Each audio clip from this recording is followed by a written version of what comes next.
Good evening. My name is Lulu Tao. I'm the president of the MIT Club of Beijing. On behalf of the club, we welcome you.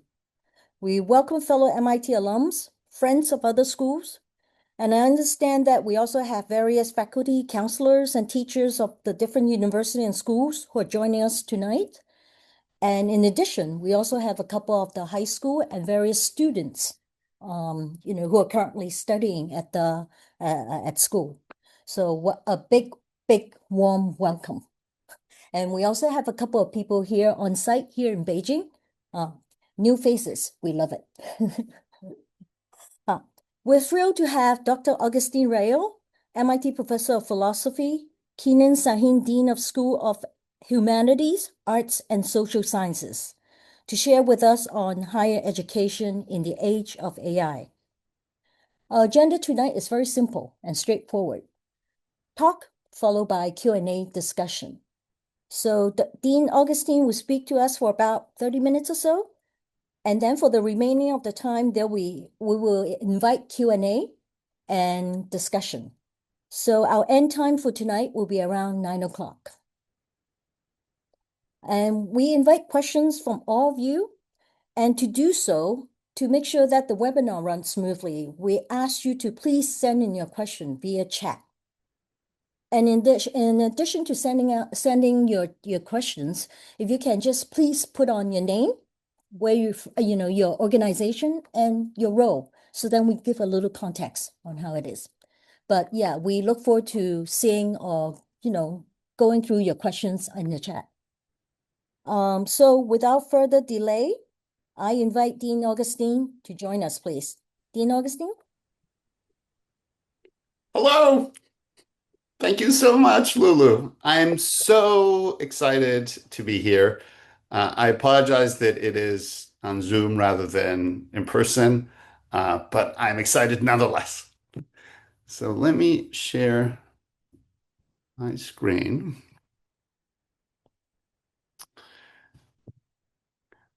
So as Lulu said, what I'm going to talk about today is about the age of AI, but specifically about what the age of AI means for higher education.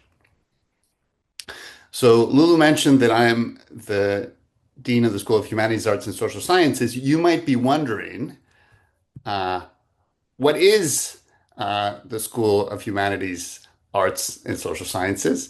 So let me tell you. It consists of 11 units within MIT. So these are 11 faculty housing departments. Two in the performing arts, music and theater arts, and I'm going to tell you a little bit more about music in just a moment. Four humanities units, so we have a media studies unit, literature, philosophy, linguistics. Three units in the humanistic social sciences, anthropology, history, and science, technology, and society in two social sciences units.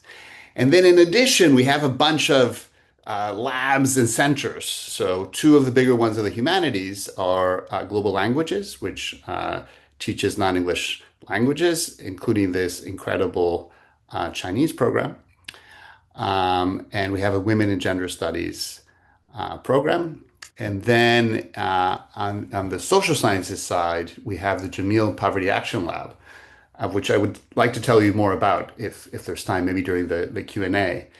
And the Central for International Studies, which amongst other things houses our incredible MISTI program, which does internships abroad for our undergraduates. So let me tell you just a little bit about what's going on in music because it's especially exciting. Uh, we have just begun a new master's program in music technology and computation. And the thing to know about it is that this is not about teaching people to use music technology. It's really about shaping the future of music in the age of AI. And one thing that's really important about it, which, as you'll see when I go through the talk, is key to my vision for the school and also for MIT, is that this is not just something that's happening in SHASS, in my school. This is a collaboration between my school and the School of Engineering and the Schwarzman College of Computing. And I regard that as absolutely essential because this is not about creating musicians who other musicians see as being at the forefront of computing. This is about creating musicians who computer scientists see as being at the forefront of computing. So the people we're hiring are people who are hired jointly between these different parts of MIT, and therefore people who have the respect and admiration of people all over campus. And that, as I'll mention later, is really crucial to success. Okay, so let me turn a little bit to AI and start with the acknowledgement that extraordinary as this technology is, it creates real concerns, although I think not always the concerns that get the most attention. So, for example, in the United States, there's often anxiety about whether AI will make humans irrelevant.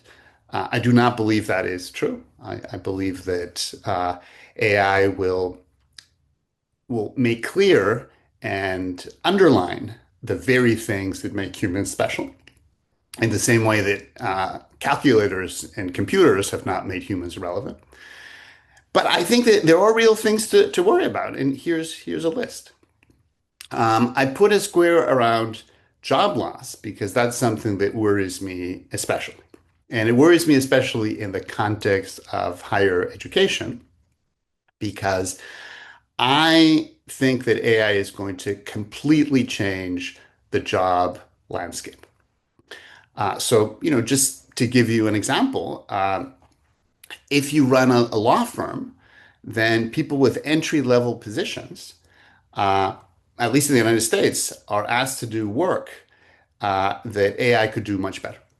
For example, looking back 100 years and looking at all Supreme Court cases that, pertain to a certain topic, that's a job that can be done instantly, more cheaply, better by AI.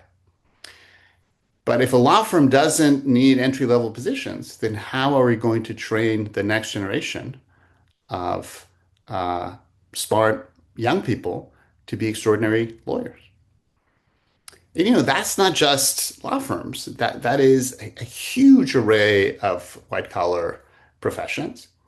And of course, blue collar jobs are even more affected. So I think we face a completely changed landscape. And one of the big points that I want to make during my talk is that universities, including MIT, and possibly including some of the universities that you represent, need to adapt. Now, something that I think is also important for us to keep in mind is that the impact that AI has on society is up to us, at least to some extent. And I think that is something to keep in mind, that what effects the technology has on society depends on what we do. So, just to look at the aspects of AI that worry me, for each of these, there are things that we can do that could make a difference to how AI affects society. So just looking about a job loss. So, one thing that's the case now is that if a company hires a human uh, in the United States, they need to pay taxes. They need to pay for health insurance for that human. If instead you hire an AI, then you don't have to pay taxes and you don't have to pay for medical insurance. So, there is, in addition to the intrinsic advantages for the company of bringing in an AI, there are also tax incentives for not hiring a human. And that's something that we can shape. The tax part of it is something we can shape. So tax policy is one very powerful mechanism that societies have to decide the impact that AI has. So that's just one example of ways in which the impact of AI on society is up to us. Okay, but let's now turn to universities because I think that even if we shape the impact that AI has on society, everything is going to change. There's no question about it. And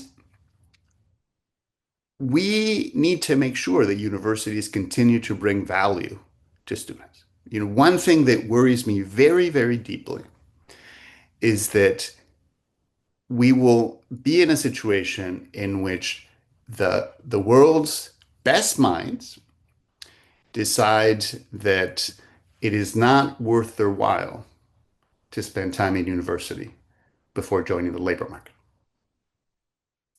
And I think it would be a grave mistake for universities uh, to wait until that happens before making changes. I think the changes that are needed, we need to make now. And I think we need to do it um, without losing what makes us special. So, each of our universities is special, and I think MIT is very special. And I want to tell you one way in which MIT is unique in the US context. So this is a chart that's drawn from research from Raj Chetty's lab at Harvard, and the chart itself was put together by a New York Times team. And what this chart does is on the x-axis, it looks at median family income when students are in college, in a U.S. college. And of course, each point is a U.S. university or college. And then the y-axis is the median income of people who have graduated from college or university when they're 34. So the first thing to look at this, the first thing to think about when looking at this chart is that universities are strongly clustered around the diagonal. And that's a very depressing fact about US education because it suggests that if you want to predict how much money someone is going to earn at age 34, an excellent way to do it, an excellent way to predict, is just to look at how much money their parents had when they were in college. So, in other words, it doesn't matter so much what you do in university.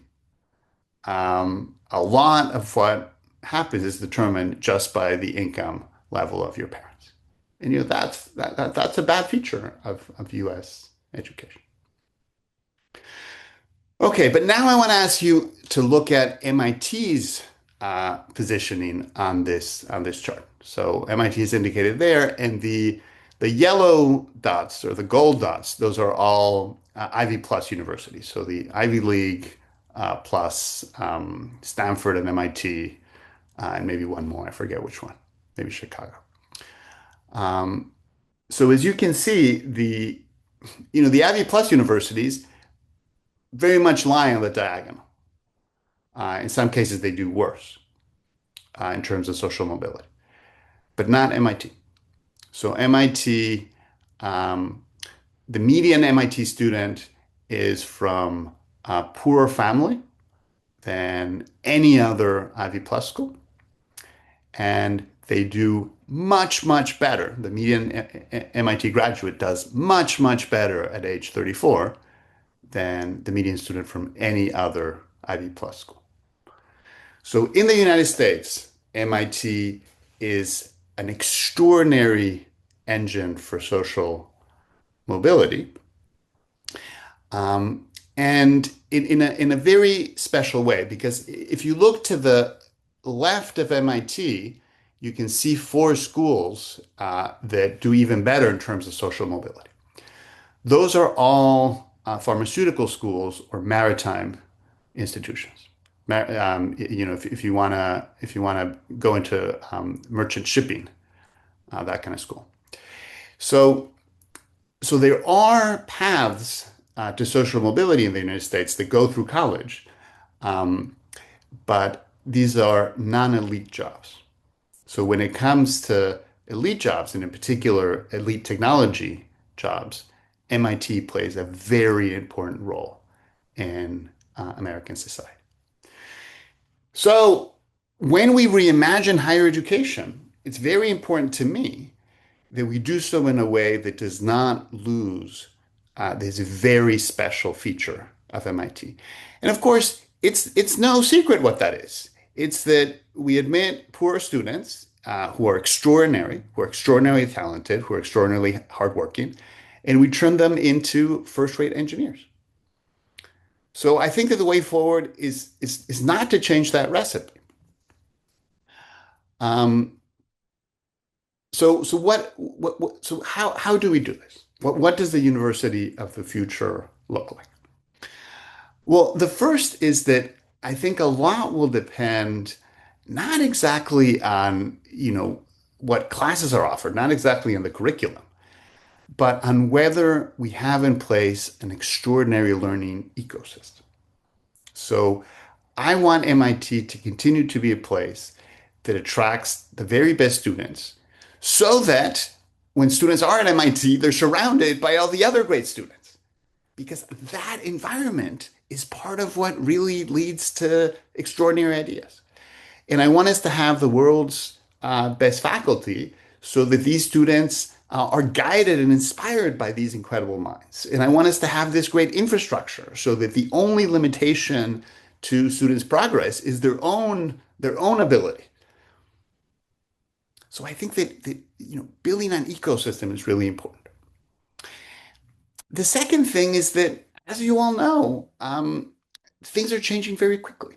And if we focus on giving students a specific technical skill, by the time they graduate, by the time they pick up their diploma, that skill will already be obsolete. So I think our emphasis needs to be on creating learners who are intellectually nimble, who are very good at learning new skills, and who have the texture and the know-how that comes from applying their skills to the real world.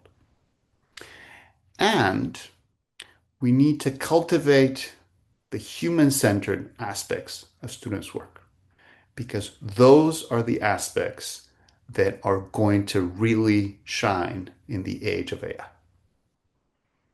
And it's this third point that's especially important to me as Dean of a School of Humanities, Arts, and Social Sciences, because I think that my school has a very important role to play on that dimension. So let me say a little bit more about what I think that means. So it's crucial that we train students who are good not only at executing tasks effectively, and I would say with excellence, but who have the judgment to know what tasks to execute. Because more and more, we will be able to do anything. So the question is not whether we can do it. The question is what things are worth doing. What things will lead to social good. And those are skills that we need our students to have. We need students who are prepared to navigate complexity. And that's also connected to this real world approach. And we need students who have a moral compass because the damage that can be wrought by extraordinarily powerful technology with no moral compass is unbounded. And we need to prioritize skills like leadership and communication and teamwork alongside technical excellence. Because the leaders of the future are going to have incredible teams that include not just humans, but also AIs. And we need students who are able to manage those teams with wisdom and judgment. So one way to summarize this is that MIT should continue to educate top engineers, but that we need to redefine what it means to be a top engineer. Because today, in the age of AI, you cannot be a top engineer unless you understand the human, economic, political, moral implications of your work. So how do we do it? How do we educate broad-minded leaders at a place like MIT? Well, I think three things are needed. The first is you need first-rate faculty, and in particular, great faculty in the humanities, arts, and social sciences. And at MIT, I think we're getting there. So, for example, in the past 5 years, four of our economists have won Nobel Prizes, and 10 have won Nobel Prizes in total. So, we've really brought together an extraordinary group of people.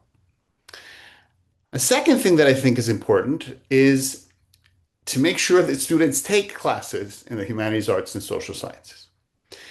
And this is another respect at which I think MIT does well. So those of you who are MIT undergraduate alums may remember that of the 17 requirements, of the 17 classes that you need to take to graduate at MIT, 8 are classes in the humanities, arts, and social sciences. That's an unusually large number for the United States. So I think we have great faculty and students are taking our classes. But there's a third thing that's important, and it's something where I think we have a lot of work to do, and it's integration. So many of the classes that students take in the humanities, arts, and social sciences, they don't think of as an essential part of their training. They think of as something you do on the side because it's easy or because it's fun. And, I have no objection to taking a class because it's fun. But I think it's also important that people realize that to be a top engineer now requires one to understand how the world works. And that requires understanding the human, moral, political, economic dimensions of the work. So that is a place where I really want to do work at MIT to change things. So I'll end by mentioning two efforts in this direction. So the first is through the Schwarzman College of Computing.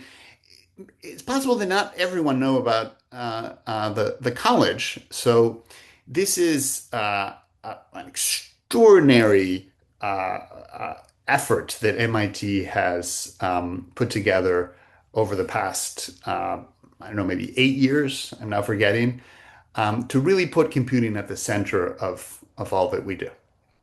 So it started with a large gift, and part of what the college has done is increased MIT's faculty by 50. So that's a 5% increase in MIT faculty, which is extraordinarily rare. So for decades, the size of the faculty has been roughly at 1,000. So bringing in 50 new faculty is a really big deal. Half of those are people in core computing fields. And the other half are shared positions, people who have expertise in some non-computing field and also expertise in computing. And as I was mentioning earlier when I talked about music, people who meet MIT standards along both dimensions. And I think that that's a really important part of this integration that I was talking about. And another thing that the college does is it has a key pillar focused on the social and ethical responsibilities of computing. And this is an enormous effort. I won't tell you about all of it, but let me just give you three examples of nice things that it does. So the first is these shared hires. And in my school, we have a number of shared hires. The two that I'm most excited about is shared hires in philosophy and music. And the reason for that is that the shared hires have done more than just add one person to a department with expertise in computing. What they've done is shift the center of gravity of the relevant department so that topics related to AI, in the case of philosophy, the ethics of AI, the case of music, the future of music technology in the age of AI, so that in these departments, AI is now a thing. AI is now a reason for students to come to the department. And I think that's very, very important. On the teaching front, we've introduced these new courses into the curriculum, like the ethics of computing, that are co-taught by a top ethicist and a top computing person. So again, integration. And we've also introduced this incredibly successful Future of Computing Prize, where we ask undergraduates to think about the future of computing with the following constraint. We're looking for optimistic visions for the future because these students are going to create the future. And we want them to think about what the world could be if we develop these technologies properly. So that's the first program, which I think will be instrumental. The second is a big initiative in my school, which is the MIT Human Insight Collaborative, MIFIC. And this is the funding program that's meant at elevating the humanities. And one aspect of this is funding projects that are at the intersection of humanities, arts, and social sciences and other parts of MIT, so often STEM. So we've been funding these incredible projects. One that I'll mention is a collaboration between economists and computer scientists, where they're using AI to uh, allow these very, very simple, very cheap diagnostic devices to scan people in poor countries for medical risks, such as heart disease. And it's the kind of very simple intervention that can save millions of lives. So this has been uh, uh, introduced in India with extraordinary results. And the aspiration, we're not there yet, but this is what I want to do, is to create an MIT Center for AI in Society, where we leverage the incredible faculty that we have, both on the humanities and social sciences side and on the computing side, to really think about what AI is doing to society and what we can do to make sure that these changes make the world better rather than worse. So that's it. Take-home messages. I think AI is going to have an enormous impact on jobs, and I think we need to take it seriously. I think that higher education has a key role to play in preparing the next generation for this changed world. And I think we need to reimagine it accordingly. And I think the time to reimagine it is now. And at MIT, we're working on that. We're embracing the challenge of ensuring that the next generation of top engineers are not just extraordinary at traditional engineering skills, but that they also have a deep understanding of the human implications of their work. Thank you so much. Thank you, Dean Augustine.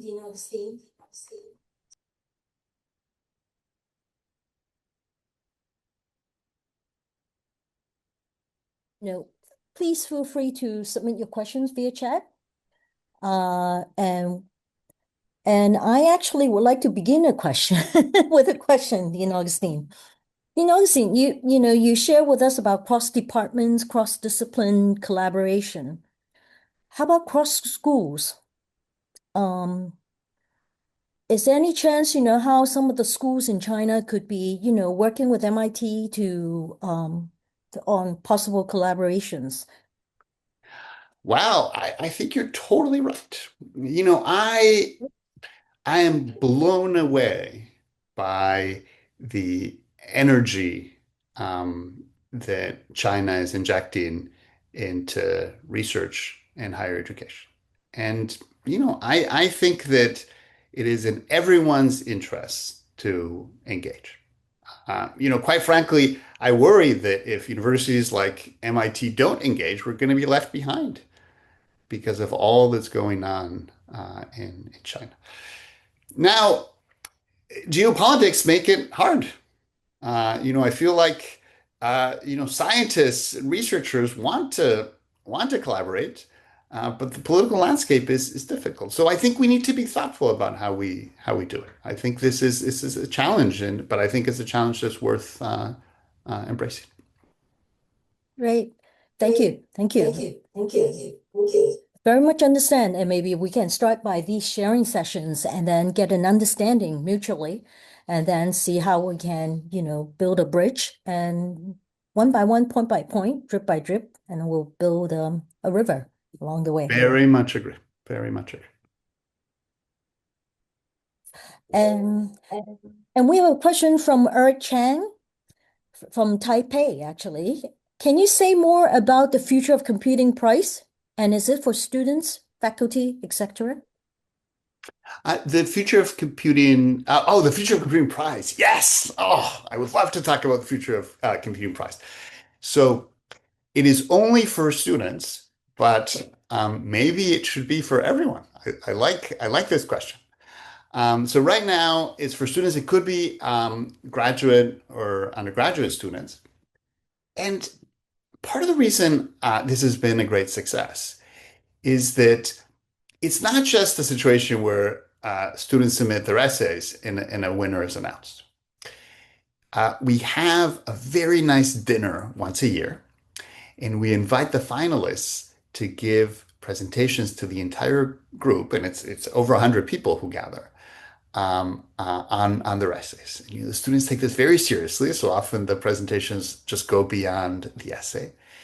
And it has been so inspiring because these are incredible students who are sometimes going beyond their comfort zone to think broadly about these things. And it's just an opportunity for joy. It's an opportunity where people are thinking seriously about issues, but issues where they can allow their imagination to take the reins. And every time it has just been this. It feels like an event that brings the community together to think about something joyful and exciting and inspiring. So it's been a really great success. I have often been one of the judges, and it's nice to be involved, but it's so hard. It's so hard to to choose between those incredible essays.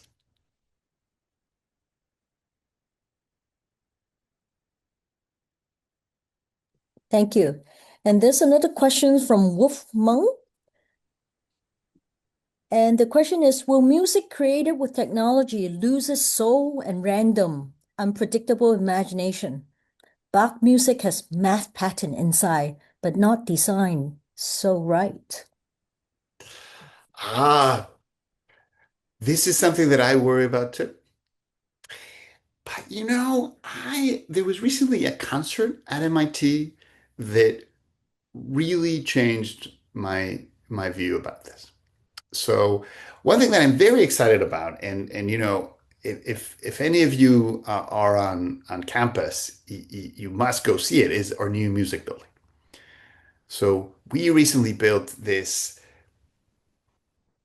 exquisite structure to house our music faculty, but also to have a new performance space, a state-of-the-art performance space. So recently there was an event in this space which invited contemporary composers, everyone was young, to perform pieces that involved computing in some essential way.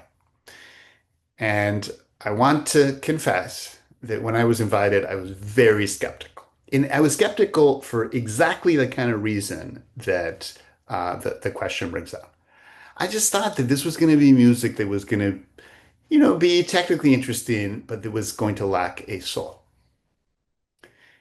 And I was totally mistaken about that. So I thought I was going to find things that were gimmicky, and it was the absolute opposite. So these were people who, found new tools, but who are real musicians. And they weren't just showing off what the tools can do, they were using the tools to create music and to push the boundaries of what music could be. So that is not just, an incredible example of his genre. I think that that is one of the best concerts I've ever been to in my life. It seemed clear in that moment that that the thing that was happening that day was very special. That was going to define a new generation of music. So I'm very excited about this. I mean, I think it'll be a little bit like architecture, where it often happens that you have a new idea in architecture that's extraordinary, and then it gets imitated at scale by lesser architects, and it's often much less exciting. So I think we'll see that. I think we'll see some of these new tools be used in incredible ways by the best people, and then lots of inferior examples. But I think that's just how it works. And I think that the fact that the boundaries of music production are being expanded is something to embrace and be really, really, really excited about, because it will be used to create things that will have a soul and that will brighten our lives.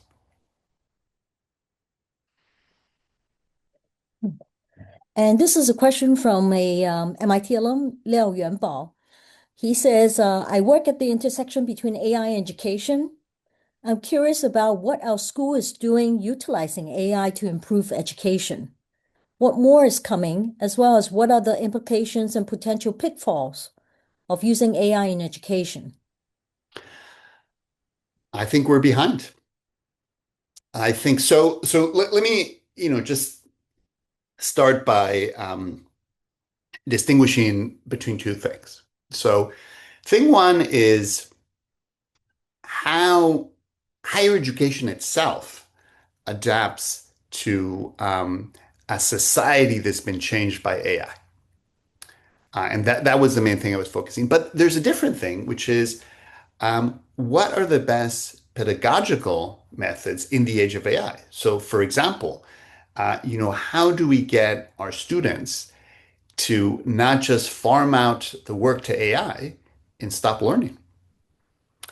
And that's a different thing from what I was talking about, and it's a big challenge. And also, this was implicit in the question.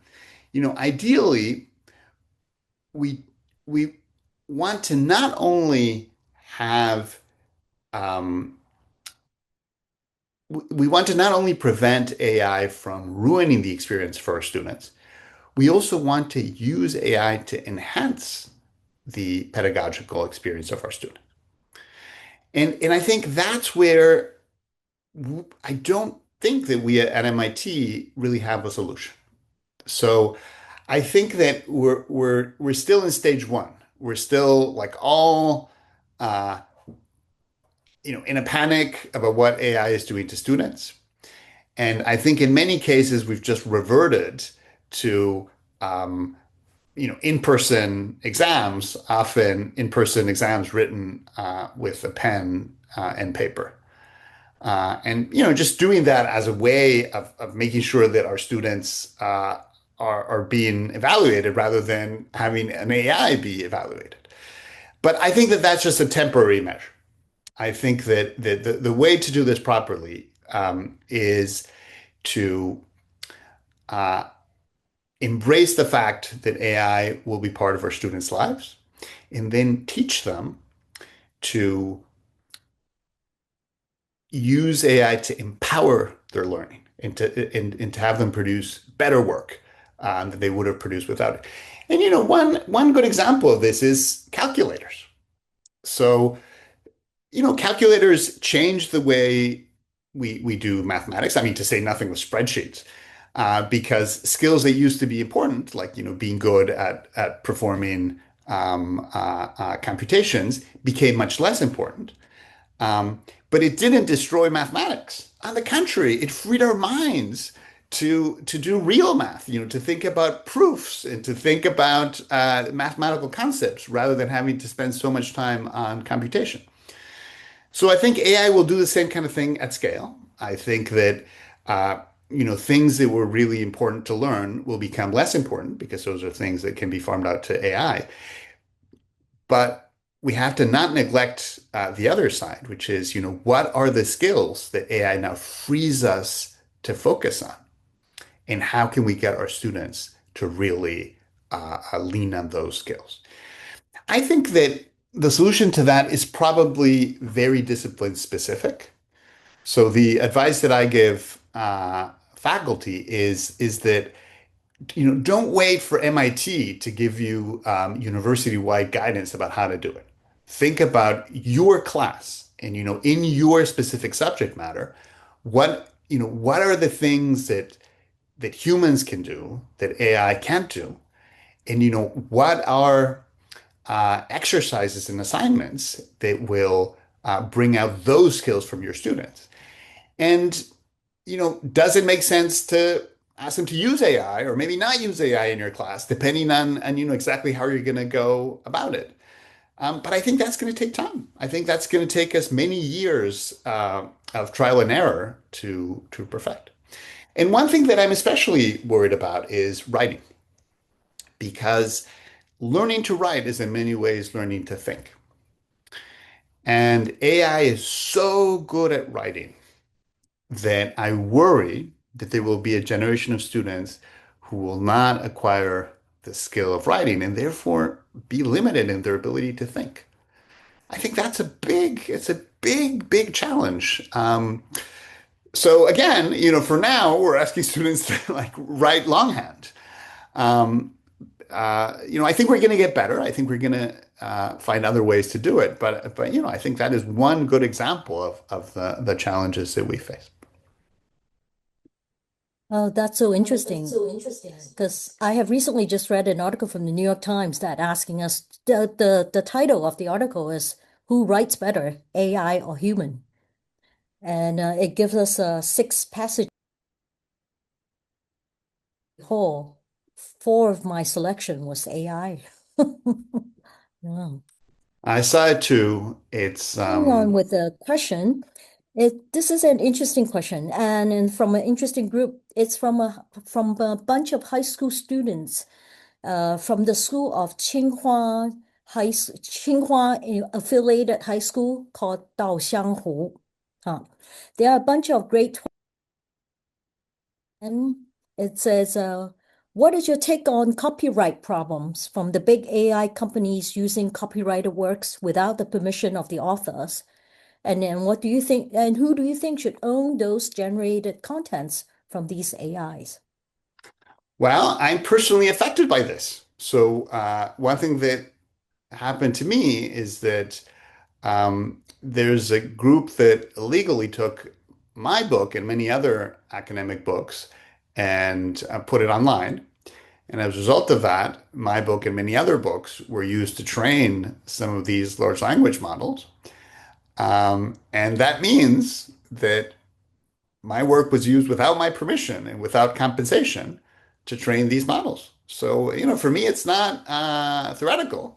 There's now a big lawsuit in the United States, of which I'm a part, asking the relevant AI company to compensate the authors. This is very, very real. I think that there's no simple answer to that question. I think that data are going to become more valuable than ever. And I think that we just don't have a good history of thinking about the value of data. We really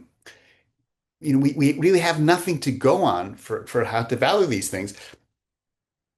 You know, MIT, for example, as an archive of every MIT PhD dissertation ever written. That's very valuable data. Um, on the one hand, it would be good for society to have those ideas accessible because those ideas can be really important for advances. On the other hand, we don't want them to be used inappropriately. We don't want their use to be guided by the profit of one company rather than the good of the world. So what do we do? Do we make them available or not? And if so, how?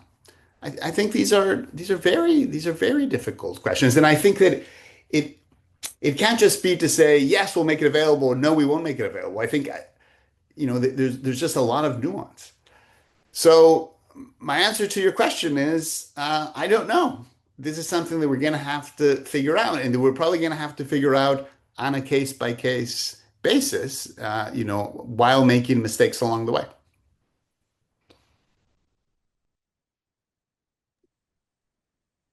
Thank you. Here's another question. It says, Steve Jobs said something about stay curious and hungry. So, Yes. how to keep this in education while AI can quickly answer all those questions and pretend to answer questions completely without much effort to explore? That is the crucial thing. That is the key question. I think this is a place in which um, MIT provides a misleading impression of the situation we face because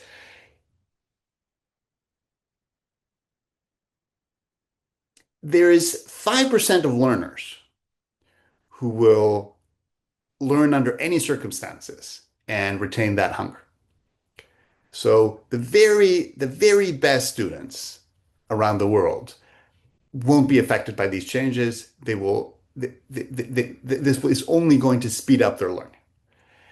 And I think this is true of almost every MIT student and almost every student at some of the Chinese universities that you represent. They're not going to be affected. The problem is, what happens with uh, less elite students? What happens with a median student, or more worryingly, what happens with students at the bottom of the distribution. So that is what I'm worried about. I worry that students who are already struggling will have a very easy way of working even less and developing their skills even less. And I don't have a good solution for that. And I think part of the reason I don't have a good solution is that I think that this is at root a social problem. I think that so here's an analogy that I think helps me think about these things. So there's a lot of research that suggests that social media can be really bad for kids, and that and one for many reasons, but one specific reason is that um, watching short form addictive videos where the minute you get bored, you switch to the next thing. It does terrible things for children's ability to develop attention skills. Um, so this is very dangerous. So there's data that show that um, people's ability to read two paragraphs and understand the content of those two paragraphs has dropped precipitously. But if you look at the data more closely, what you find is that the top 20% of students are unaffected. And I should have said the top 20% by socioeconomic income. But the bottom 20% by socioeconomic impact are brutally affected. And presumably part of it is that um, families that have resources, both money and time, are able to create practices that allow their students, their children to thrive in spite of these problems. So, they have the time to say, well, you can't be on your phone all day. You also have to do these other things. Or if their students are struggling in school, they can hire a private tutor to help with that. Or, all sorts of things they can do. Whereas, if you're a single parent with three kids, you probably have in two jobs, you probably have no alternative but to have your children on phones all day. So so going back to the question, I think I see a similar situation when it comes to AI and learning. That if your family and your school have the right resources, then you can find ways of ensuring that students are stimulated and learning in spite of the temptation to just use AI. But if you're in a family and a school and a social group that just doesn't have the resources to devote to this problem, then I think it's going to be catastrophic. And I think that's going to lead to inequity. So I think that, that what that's going to do is it's going to make it easier for the poor to stay poor and in some cases become even poorer. So this is, I think, a very worrying social problem.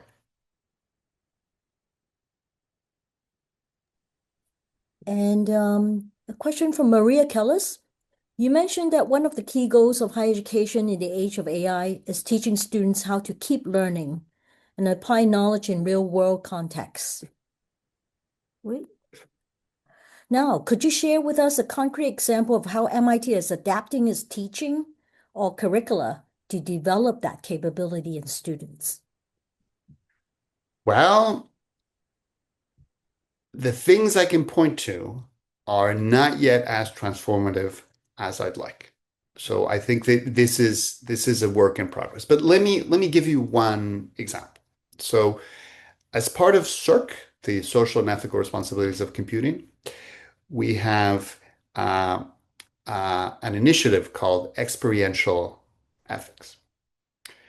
And then the point of that is for students to understand the ethical dimensions of their work, not by taking an ethics class, not by, reading the work of great ethicists, but by taking work that they do in a real life setting. So typically an internship that the student is working on with industry, or a specific research project that they're working on as part of their advisor's lab, and then thinking seriously about the social impacts of that work. So I think that's an example of students not thinking theoretically about these things, but thinking about like the specific effort that's very complicated and that involves uncertain impacts on society and where they have to worry about whether the things they say are going to go against the culture of the lab or the industry they're working for, and think about those things. And I think that way of introducing ethics into one's thinking is likely to be more robust than what would happen if what you learn is pure theory. Because it, if you learn pure theory, it's very tempting to feel like you can't cross when it comes to applying it in a real world situation, you don't have the tools to bridge from the theory to the practice. Whereas if you learn to do it in a practical setting, then you're developing the skills and the bridge at the same time. So, that's one example of things we're trying to do. But I don't want to be misleading. I think that this is something that hasn't been solved at MIT. I think this is something that people like me worry about and that we're working to address, but that will require a culture change at MIT and at other universities around the world. And it's a very difficult challenge, but it's absolutely urgent. It's absolutely essential that we get this right. Thank you. And because of the time, I think this will be the last question, Dean Rayo. It's from Yi. It's an interesting question. And going back to, will higher education in physical university be worth it? A lot of the courses are available online. AI professors can literally teach. Then why bother going to school? Wow, I think this is the exact point. In fact, my whole presentation could have been based on this question. Like that is the key question. And I think the way for universities to think of this is as a challenge. So what can we, the universities, do to make sure that the answer to that question is yes? I fear that if we don't do anything, then very soon the answer will be don't go to university. Just learn what you need from AI by watching videos, and you don't bother. And of course, in the United States, um, it tends to be extraordinarily expensive to go to university.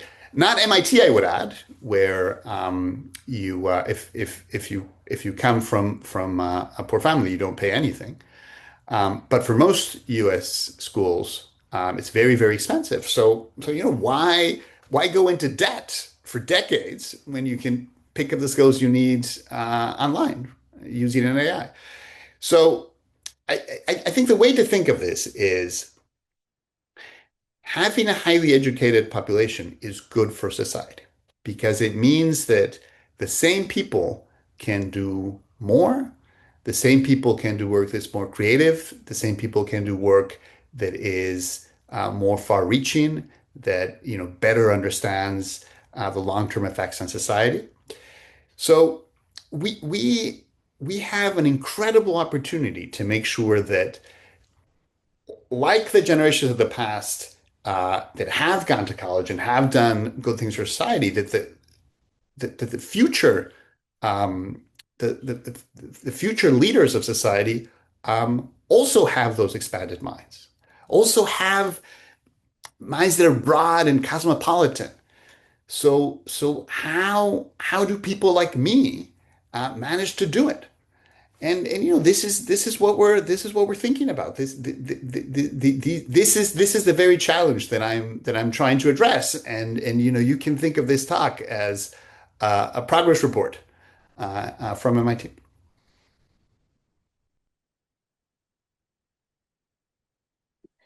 Thank you, Dean Augustine. Um, and grilling time's over. Oh, and we sincerely thank you. Thank you, Dean Augustine. And also thank you, Megan, from the Office of the School of Humanities, Arts, and Social Sciences. And thank you, Lorene, from the MIT Alumni Association. And also thank you, Sito, from our Club of Beijing for helping. And and most importantly, thank you all for attending and coming and your support to, our activities. So for our next And one, thank you, Lulu. we're working Uh, on one for relating to the China auto industry, and currently is planned for April 25th. So if you are interested, mark your diary, please, and look out for the announcements. And once again, thank you. 谢谢, Dean Augustine. 谢谢. uh, and Lulu, thank you so much to you for your invitation, for your energy, for organizing this. I'm really, really very grateful. Thank you. And continuing on, we look forward to seeing you again, Dean Augustine. I very much hope so. Thank you.